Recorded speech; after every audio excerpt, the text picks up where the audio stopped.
Le 13 juin 1971, le New York Times publie le premier article d'une série divulguant des documents secrets d'un volumineux dossier du Pentagone consacré à l'engagement américain au Vietnam. 2 jours plus tard, l'administration Nixon parvient à faire surseoir toute nouvelle publication en invoquant une loi sur l'espionnage. Pour la première fois, le gouvernement réussit à imposer la censure préalable d'un journal aux États-Unis. 4 ans plus tôt, le secrétaire à la Défense Robert McNamara avait commandé une vaste étude sur la guerre du Vietnam à une commission d'experts. Sur 7000 pages, l'étude classée Secret Défense détaille les origines et l'évolution du conflit, révélant que les administrations des présidents Kennedy et Johnson avaient régulièrement trompé les Américains et le Congrès sur les raisons et l'ampleur de l'engagement des États-Unis au Vietnam.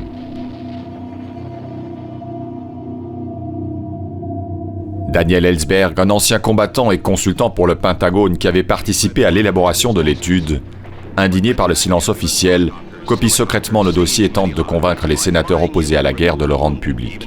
Face à leur refus, il transmet le dossier au New York Times. Le journal prendra 3 mois pour analyser et décider la publication des documents, en dépit de l'avis négatif de ses avocats. L'exposition des mensonges d'État ébranle l'Amérique et déchaîne le gouvernement Nixon qui tente par tous les moyens d'empêcher de nouvelles divulgations. Mais 2 semaines après les premières injonctions de justice, la Cour suprême des États-Unis contredit l'exécutif et lève la censure imposée aux journaux. Ellsberg, poursuivi pour vol, conspiration et espionnage, est la cible des premières barbouzeries des conseillers du président qui précipiteront le scandale du Watergate et la chute de l'administration Nixon. Scandale qui permettra à l'ancien consultant d'échapper à toute condamnation.